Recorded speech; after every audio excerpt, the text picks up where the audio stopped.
Bonsoir, c'est beaucoup de plaisir que je vous retrouve pour cette nouvelle édition de The Refreshing Souls. Avant toute chose, bonne année 2022, beaucoup de succès, beaucoup de plaisir, beaucoup de positivité, mais surtout n'arrêtez pas de rêver. Alors pour parler de rêve, il y a quelques mois déjà, j'étais du côté de la France et j'avais envie de manger du plat camerounais, je suis camerounais, j'avais envie de manger du lait et je me suis dit, qu'est-ce qu'on fait comme données du côté de Paris? Alors, tout le monde connaît, quand on parle de Paris, il n'y a que des restaurants africains, il y a du choix. Je ne voulais pas me déplacer, alors j'ai décidé pourquoi pas trouver une plateforme qui me permet de recevoir à domicile des plats faits maison, mais avec un goût typiquement de chez nous parce que j'étais pensée. Alors, j'ai l'immense plaisir de découvrir la plateforme AfroEat et aujourd'hui, nous recevons le fondateur de cette plateforme qui m'aura fait rêver, qui m'aura fait me rappeler des plats de chez nous du côté de la France.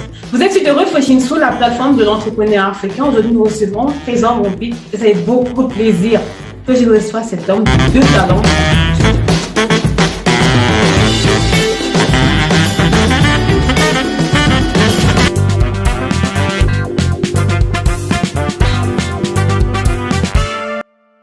On y est arrivé, on a eu un long week-end, on y est arrivé, je dois le dire, c'est important.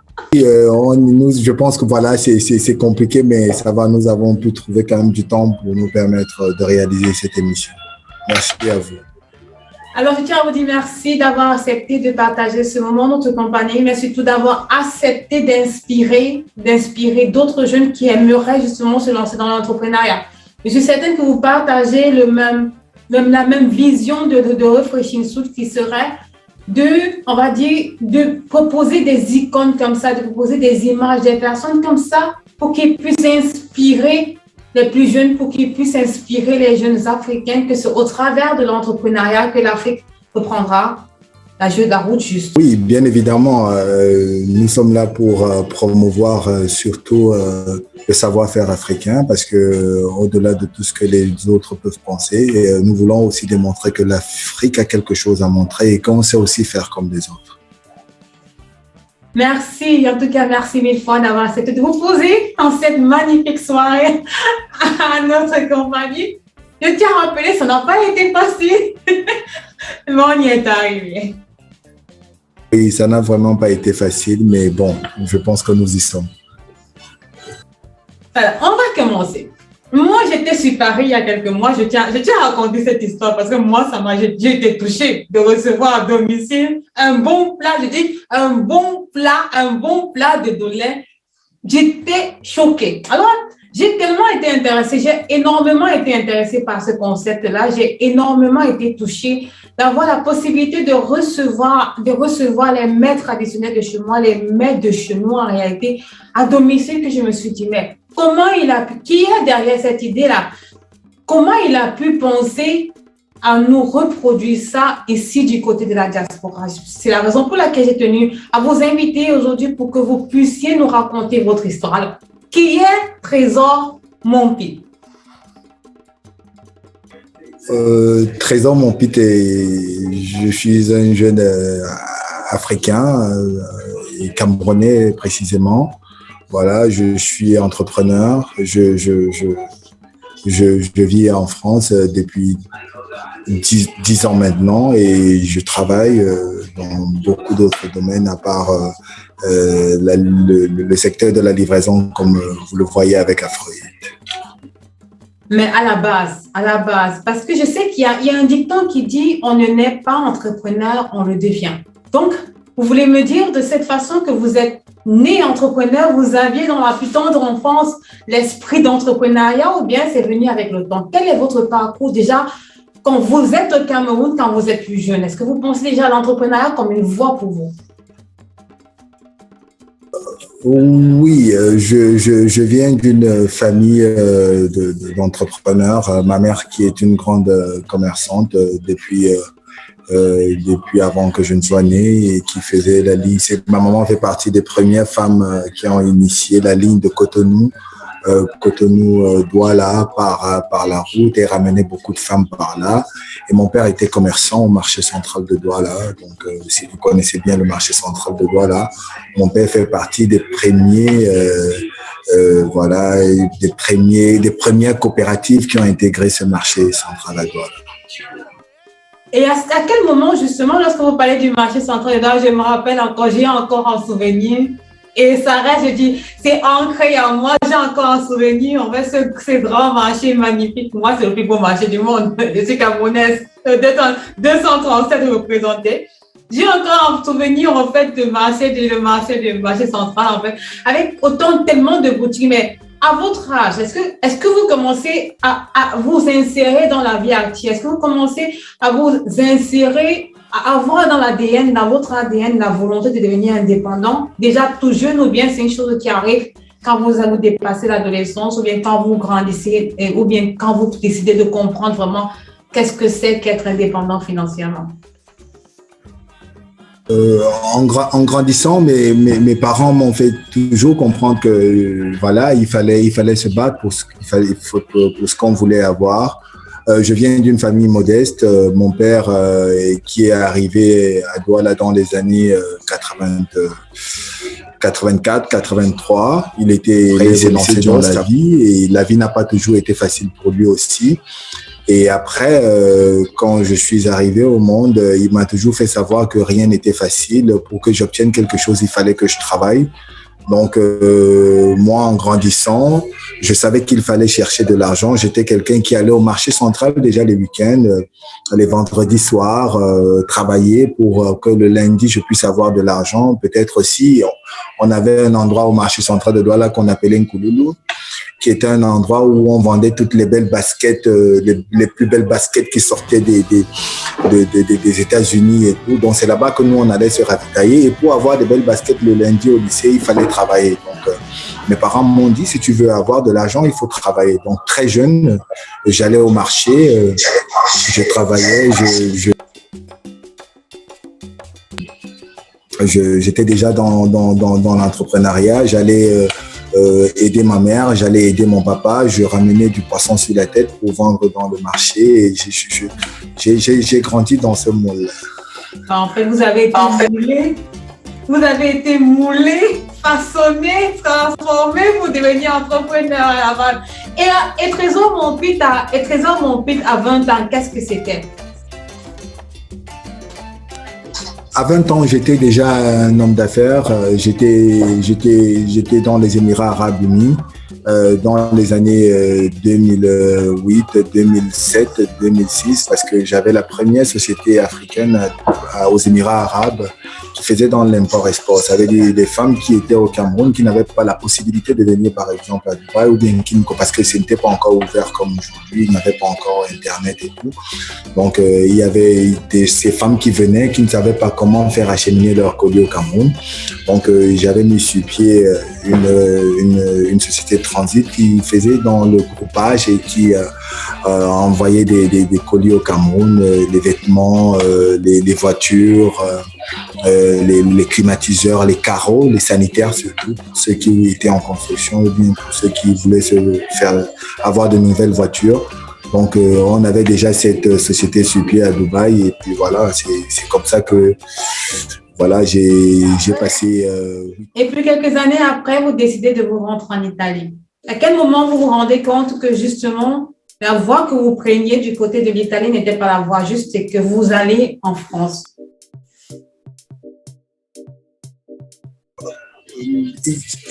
Quand j'arrive en Italie, je viens en Italie justement parce que après les années 2009, il y a eu, après la crise, c'était compliqué au niveau des Émirats Arabes Unis dans le Golfe et dans le Moyen-Orient. C'était vraiment compliqué. Et parce que c'est un pays où la crise avait vraiment impacté, donc les affaires n'étaient vraiment plus comme il fallait. Donc, je me suis dit, qu'est-ce qu'il reste à faire? Donc, c'est aller découvrir d'autres cieux comme bon aventurier. Je suis rentré au Cameroun et après le Cameroun, je suis allé en Italie. Donc, on va donc venir à l'histoire.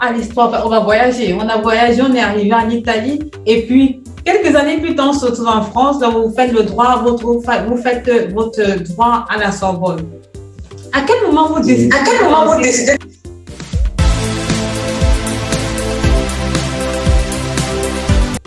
À quel moment de vous décidez vous arrive en réalité l'idée d'Afro-It? À part que j'ai sauté des étapes. Quand j'arrive en Italie, je pense le 14 juin 2011, bien évidemment. Je reste en Italie 7 mois, 8 mois, et puis je viens en France. Et quand j'arrive en France, je retourne à l'université. Je travaille déjà en France parce que avant d'arriver en France, je suis représentant je parviens déjà quand même à me créer un réseau au niveau de l'Italie parce que je suis représentant des industries italiennes en Afrique. Donc, d'où des partenaires à moi me sollicitent pour développer des produits italiens qui n'étaient pas bien connus en France ou en Afrique. Donc, c'est comme ça que je m'installe en France. Et je me rends compte qu'il fallait que je comprenne un peu comment est-ce que le système fonctionnait. Donc, je retourne à l'université et voilà, je passe un pré-DAEU. Après, parce que quand j'arrive, on me dit qu'on ne pouvait pas, voilà, les diplômes, c'était compliqué. Donc, je fais un pré-DAEU. Après, je fais un DAU qui est un diplôme d'accès aux études universitaires. Après ça, donc, c'est où je m'inscris en licence 1 en sciences politiques de Paris, à la Sorbonne Paris. Et bien, à quel moment vous arrivez dans l'idée d'Afro-Hit?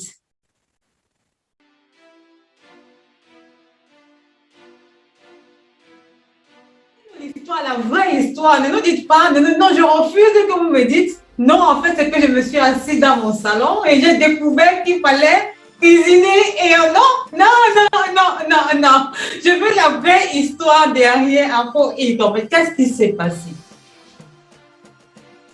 Oui, Afro-Hit, quand j'arrive en France, je suis quelques 9 mois, 1 an après, je suis jeune papa. Et après la naissance de ma fille, elle est à l'hôpital avec sa maman. C'est très compliqué. Pourquoi? Parce que vous savez, comme on dit chez nous en Afrique, il faut lui donner des nourritures chaudes. J'étais à Paris, j'étais tout seul, j'étais perdu. Je regardais sur Uber. Uber n'avait rien de ce que je pouvais ramener à ma compagne. J'allais sur Just Eat, il n'y avait rien de vraiment traditionnel qu'elle pouvait manger. Et j'étais perdu, j'étais égaré. J'étais tellement malheureux pour elle que je me suis dit qu'il ne faudrait plus que cela se répète. Et c'est comme ça que l'idée d'une plateforme où voilà, on pouvait proposer des plats, des mets traditionnels de chez nous m'est venue à l'idée. Et alors, comment se fait le premier contact avec les restaurants africains? Parce que je présume que vous avez créé un annuaire de restaurants, en fait, et que vous avez aussi lancé un concept parallèle. Qu'est-ce que donc et comment c'est créé, en fait, c'est créé l'univers Afro-Hit à la base?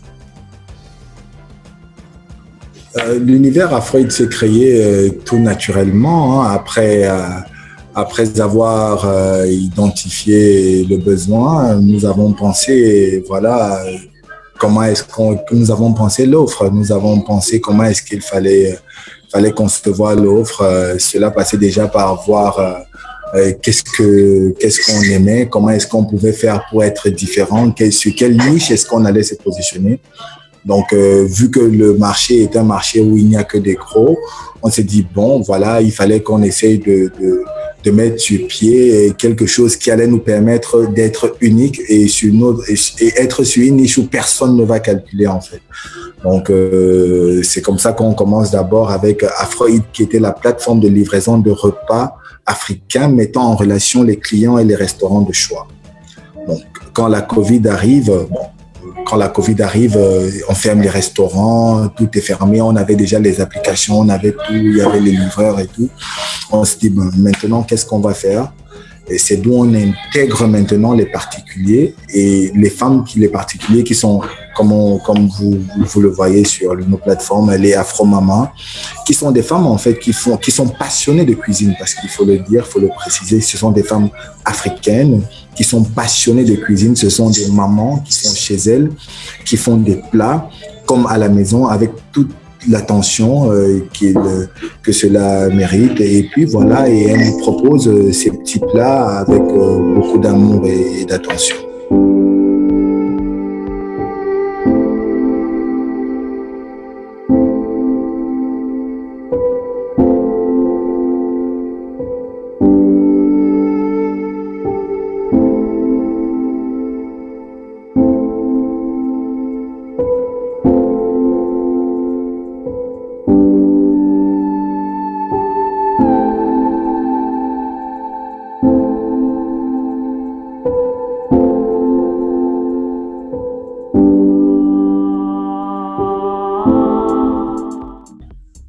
En parlant de beaucoup d'amour et d'attention, j'ai fait un beau tour comme ça tout récemment et je vous invite à y aller sur la page Instagram Afro-Hit, service Afro-Hit France. J'ai vu une vidéo qui m'a touchée. J'ai vu une vidéo d'une dame en fait qui écrasait du piment à la pierre. Ça c'était, et il y avait une autre vidéo d'une dame qui pilait un couscous dans les mortiers de chez nous.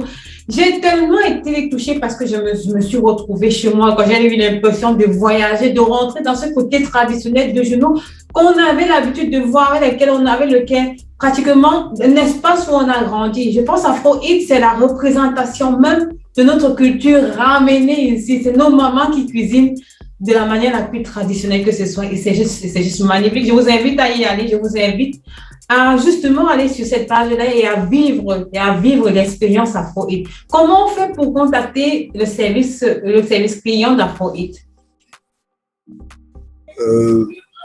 Pour nous contacter, c'est sur nos pages Instagram, il y a des téléphones, il y a notre page Facebook. Pour le moment, nous avons, c'est aussi important pour nous. Pourquoi? Parce que nous avons décidé de ne pas encore laisser les plateformes au public. Pourquoi? Parce que nous sommes en train nous voulons créer une vraie communauté. Nous voulons créer une communauté de base. Ça veut dire des gens qui vont nous voir évoluer. Nous voulons évoluer avec nos clients. Nous voulons que nos clients suivent comment est-ce que le travail et que l'amélioration de la plateforme se fait. Pourquoi? Parce que c'est justement ça le but. Le but n'est pas seulement de venir et vendre ou bien dire qu'on vend. Le but, c'est de faire comprendre aussi à ceux qui n'ont pas la possibilité ou bien qui se disent qu'est-ce que je fais, comment je fais, qui se pose encore des questions de savoir que on peut évoluer même en étant sur le terrain. On n'évolue pas seulement avec les papiers ou bien où on calcule les projets. Pour faire mûrir un projet, il faut pratiquer le projet. Il faut que le projet soit opérationnel. Même avec ces petits moyens, on peut commencer et c'est justement ça l'idée de notre projet. Nous sommes une plateforme proactive. En fait, il voulait vous dire qu'il voulait se cacher, mais il n'a pas pu se cacher parce que je fais juste la trouver. Il voulait se cacher, mais bon, on s'est repéré les pépites. On connaît repérer les pépites. En tout cas, merci mille fois pour cette volonté de partager, de nous ramener chez nous à domicile et de créer cette communauté-là justement où on vivra les sensations culinaires que vous souhaitez partager avec votre public. Une histoire particulière. Je voudrais une histoire riche en fait, une histoire qui raconterait justement le parcours d'Afro-Hit, l'expérience Afro-Hit. À quel moment de vos débuts en fait, à quel moment des débuts d'Afro-Hit vous avez pensé, je vais abandonner, ça peut ne pas fonctionner. Est-ce qu'à un moment de votre parcours, vous avez été découragé? Je le dis toujours que pour comprendre le monde qu'on vit, il faut être au courant des mutations environnementales. Pour comprendre le monde qui nous entoure, de ce qui se passe. Et aujourd'hui, je me suis rendu compte à un certain moment que Afro-Hit n'avait plus de choix que d'exister. Afro-Hit n'avait plus de choix que de répondre à une demande parce que le besoin est réel. Le besoin y est. Et depuis que nous avons commencé Afro-Hit en pilote. Nous avons dit, voilà, on va commencer avec un pilote et le pilote, ça s'agrandissait. Tous les jours, nous avions des commandes, tous les jours, nous avons des demandes et je n'ai vraiment jamais ressenti le besoin d'abandonner. Pourquoi? Parce que je me dis que quand on parvient à rendre ou bien à transformer les difficultés en expérience, on a réussi. Moi, c'est mon avis à moi. Et toutes les difficultés que nous traversons avec Afrohit, nous essayons au quotidien de les transformer en expérience. C'est ça la force d'Afrohit. Les difficultés ne sont transformées qu'en expérience. Donc, nous avons des difficultés, bien évidemment, mais nous ne les considérons pas comme des difficultés. Nous essayons de surpasser les difficultés au quotidien. C'est un peu pour dire qu'au quotidien, les difficultés peuvent devenir des opportunités. Aujourd'hui, je demandais à Afrohit, je demanderai à M. Trésor, mon fils, rendez-vous dans 10 ans, rendez-vous dans 5 ans. Que devient Afrohit?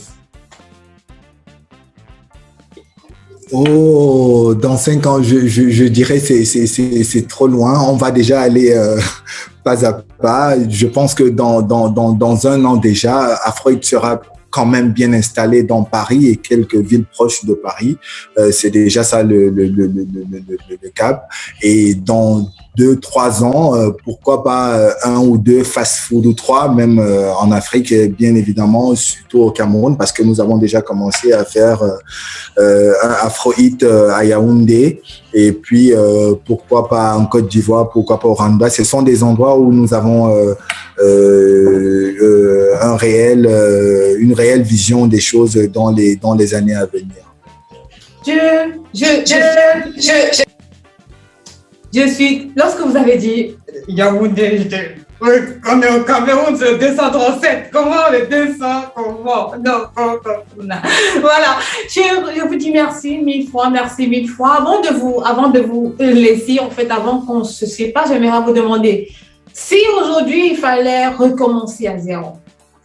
S'il fallait recommencer à zéro sur le concept d'Afrohit, parce que je sais que parallèlement aussi, vous faites aussi dans la proposition des vins. S'il fallait recommencer à zéro, qu'est-ce que vous referiez différemment dans votre parcours sur Afrohit? S'il fallait recommencer, je pense que je referais la même chose parce que je pense nous suivons la démarche qui correspond à l'entendement des clients aujourd'hui. Nous sommes en train de suivre une démarche, c'est-à-dire que les clients nous demandent, nous évoluons selon le besoin, nous modifions la qualité de notre service selon le besoin de nos clients. Donc aujourd'hui,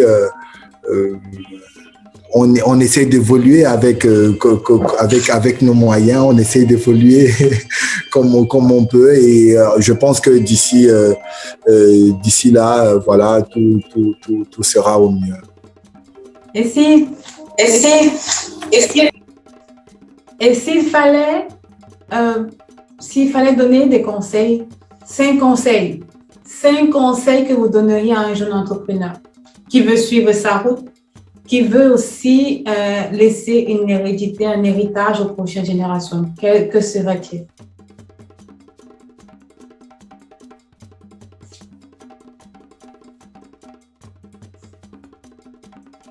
Non, je vous entends pas, je vous entends. Si je devrais laisser quelques conseils à d'autres personnes qui voudraient se lancer dans l'entrepreneuriat, c'est de leur dire qu'ils sachent déjà que rien n'est acquis, et surtout dans l'entrepreneuriat, le monde de l'entrepreneuriat est très très dur. Il ne faudrait pas qu'ils se disent qu'ils vont seulement venir et que ça va être tout est fait.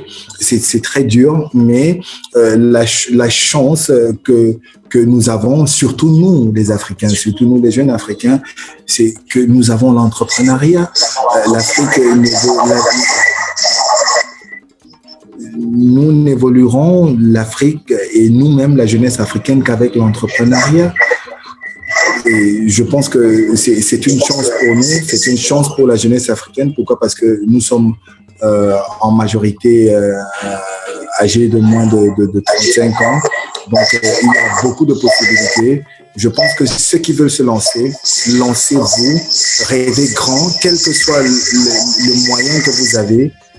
Rêvez grand, ne vous donnez pas de limites et surtout, parvenir à transformer les difficultés en expérience. C'est la chose la plus importante à retenir.